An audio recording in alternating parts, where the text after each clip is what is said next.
चढ़ती कला fast news. नमस्कार, मैं रचना शर्मा चढ़ती कला टाइम टीवी देख रहे सभी दर्शकों का स्वागत करती हूं। आप देख रहे हैं फास्ट न्यूज।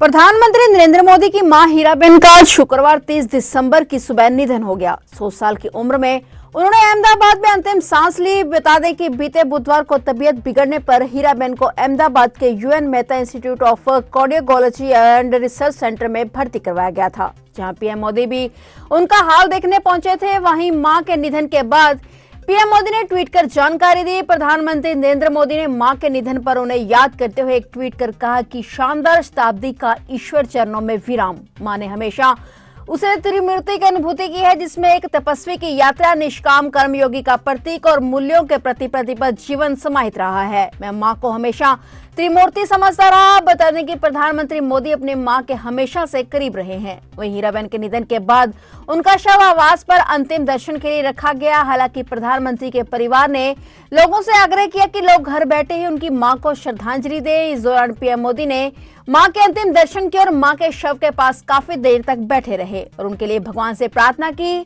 इस मौके पर प्रधानमंत्री मोदी व उनके परिजनों के अलावा केवल निकटतम परिवारजन ही मौजूद रहे। इसके बाद प्रधानमंत्री मोदी की मां हीराबेन को गांधीनगर सेक्टर 30 स्थित शमशान ले जाया गया, जहां उन्हें अश्रुपूर्ति श्रद्धांजलि दी गई और भगवान से उनकी आत्मा की शांति के लिए कामना की गई। मोदी शव वाहन में मां के साथ अकेले रहे और बेहद सादगी के साथ वह पूरे समय तक अपनी मां के शव के साथ रहे।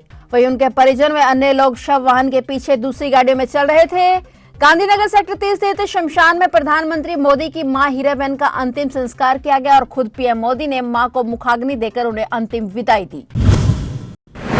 प्रधानमंत्री नरेंद्र मोदी ने गांधीनगर राजभवन से वीडियो कॉन्फ्रेंसिंग के जरिए कोलकाता में Howrah new Jalpaiguri Vande Bharat express train को हरी झंडी दिखाई। पीएम को इस कार्यक्रम में स्वयं उपस्थित होना था, परंतु उनकी मां हीराबेन के निधन के कारण उन्हें कोलकाता जाने का अपना कार्यक्रम रद्द करना पड़ा। लेकिन उन्होंने पश्चिम बंगाल में विकास परियोजना के उद्घाटन और लोकार्पण को नहीं टाला। वे अपनी मां के अंत्येष्टि कार्यक्रम में शामिल होने के बाद सीधे गांधीनगर राजभवन पहुंचे, जहां वीसी के जरिए कोलकाता में कार्यक्रम से जुड़े।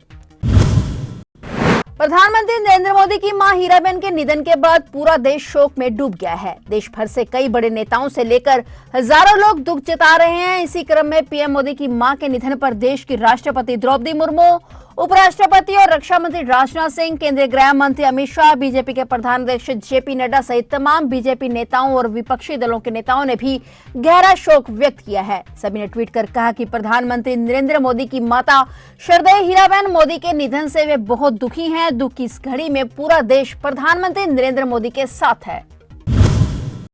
प्रधानमंत्री नरेंद्र मोदी की मां हीराबेन के निधन पर मुख्यमंत्री योगी आदित्यनाथ ने शोक प्रकट करते हुए इसे अपूर्णीय क्षति बताया। मुख्यमंत्री ने ट्वीट कर लिखा कि एक बेटे के लिए मां पूरी दुनिया होती है। मां का निधन पुत्र के लिए असहनीय और अपूर्णीय क्षति होती है। आदरणीय प्रधानमंत्री नरेंद्र मोदी जी का पूज्य माता जी का निधन अत्यंत दुखद है। प्रभु श्री राम दिवंगत पुण्यात्मा को अपने श्री चरणों में स्थान प्रदान करें। बता दें कि शुक्रवार तड़के करीब 3:30 बजे प्रधानमंत्री की मां हीराबेन ने अहमदाबाद के यूएन मेहता अस्पताल में अंतिम सांस ली। प्रधानमंत्री ने खुद ट्वीट कर इस दुखद समाचार की जानकारी दी और इसके बाद सोशल मीडिया पर हीराबेन को श्रद्धांजलि देने वालों का तांता लग गया। केंद्रीय मंत्रियों, बीजेपी नेताओं समेत तमाम दल के माननीयों ने पीएम मोदी की मां के निधन पर शोक जताया। पंजाब के मुख्यमंत्री भगवंत मान ने भी प्रधानमंत्री नरेंद्र मोदी की माता हीराबेन मोदी के निधन पर दुख व्यक्त किया है। ट्विटर के जरिए अपने शोक संदेश में मुख्यमंत्री ने कहा कि प्रधानमंत्री मोदी के माता जी के निधन की दुखद खबर उन्हें मिली। उन्होंने कहा कि मां का जिंदगी से जाना जीवन का सबसे बड़ा ना पूरे होने वाला कमी है और दुख की इस घड़ी में प्रधानमंत्री जी और उनके पूरे परिवार के प्रति अपनी संवेदना व्यक्त करता हूं। परमात्मा माता जी को अपने श्री चरणों में स्थान दे। भारतीय क्रिकेटर और स्टार बल्लेबाज ऋषभ पंत की बीएमडब्ल्यू कार शुक्रवार को दिल्ली देहरादून राजमार्ग पर सड़क के डिवाइडर से टकरा गई। इसके चलते उन्हें काफी चोटें आई हैं। 25 वर्षीय पंत के करीबी सूत्रों ने बताया कि रुड़की में अपने घर जा रहे क्रिकेटर को दुर्घटना के बाद स्थानीय अस्पताल ले जाया गया। बता दें कि नए साल पर ऋषभ पंत अपनी माता को सरप्राइज देने के लिए घर जा रहे थे और नए साल पर घूमने का प्लान भी बनाया था, लेकिन रास्ते में ही उनकी कार का भयानक एक्सीडेंट हो गया, जिसमें वे बुरी तरह से घायल हो गए। हालांकि वे अब खतरे से बाहर हैं। बता दें कि कार में उनके अलावा और कोई मौजूद नहीं था। कार ऋषभ पंत ही चला रहे थे। भारतीय क्रिकेट टीम के स्टार क्रिकेटर ऋषभ पंत शुक्रवार सुबह उत्तराखंड के हरिद्वार जिले के रुड़की में सड़क दुर्घटना में घायल हो गए। मुख्यमंत्री पुष्कर सिंह धामी ने उनके शीघ्र स्वास्थ्य होने की कामना की है। मुख्यमंत्री पुष्कर धामी ने वाहन दुर्घटना में घायल क्रिकेटर ऋषभ पंत के बारे में अधिकारियों से जानकारी लेते हुए उनके समुचित इलाज की हर संभव व्यवस्था सुनिश्चित करने के निर्देश दिए हैं। उन्होंने पंत के शीघ्र स्वास्थ्य लाभ की कामना करते हुए कहा कि उनके इलाज का सारा व्यय राज्य सरकार द्वारा वहन किया जाएगा। अगर एयर एम्बुलेंस की आवश्यकता होती है तो इसकी भी व्यवस्था की जाएगी। डॉक्टरों के मुताबिक ऋषभ के माथे और पैर में चोट आई है। उनको रुड़की से देहरादून के मैक्स अस्पताल रेफर कर दिया गया है, वहां उनकी प्लास्टिक सर्जरी की जाएगी। बिहार निकाय चुनाव के लिए शुक्रवार सुबह कड़ी सुरक्षा व्यवस्था के बीच मतगणना शुरू हो गई है। बुधवार को हुए मतदान में राज्य के 23 जिलों में 11,127 उम्मीदवारों का राजनीतिक भाग्य ईवीएम में कैद हो गया था। पटना नगर निगम, 2 नगर परिषदों और 49 नगर पंचायतों समेत 17 नगर निगमों में हुए चुनाव में पड़े वोटों की गिनती 68 मतगणना केंद्रों पर सुबह 8 बजे शुरू हो गई। ये केंद्र बहुस्तरीय सुरक्षा घेरे में है। परिणाम दोपहर में आने की उम्मीद है। वहीं हिंसा की छिटपुट घटनाओं में राज्य में शहरी स्थानीय निकाय चुनावों में मतदान प्रभावित हुआ था।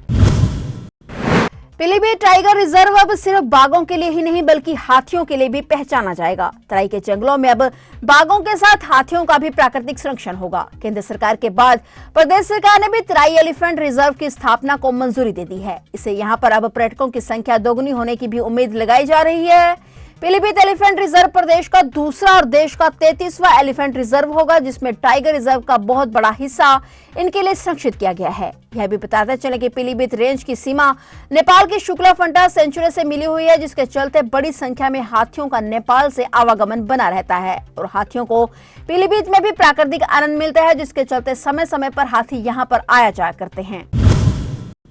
भारत में कोरोना के 243 नए मामले सामने आए हैं, जिससे कोरोना वायरस के संक्रमितों की संख्या आज शुक्रवार को बढ़कर 4.5 करोड़ के करीब हो गई है। वहीं उपचाराधीन रोगियों की संख्या बढ़कर 3,609 हो गई है। आंकड़ों के मुताबिक संक्रमितों की कुल संख्या 4,46,78,158 हो गई है और पिछले 24 घंटे में महाराष्ट्र में संक्रमण से एक व्यक्ति की मौत होने के बाद मृतकों की संख्या बढ़कर 5,30,699 हो गई है। मंत्रालय ने बताया कि पिछले 24 घंटे में उपचाराधीन मरीजों की संख्या में 57% की वृद्धि हुई है। रोग से ठीक हुए लोगों की संख्या बढ़कर 4,41,43,850 हो गए हैं, जबकि मृत्यु दर 1.19% पर बनी हुई है।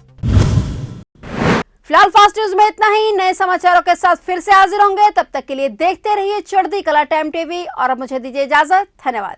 चढ़ती कला फास्ट न्यूज।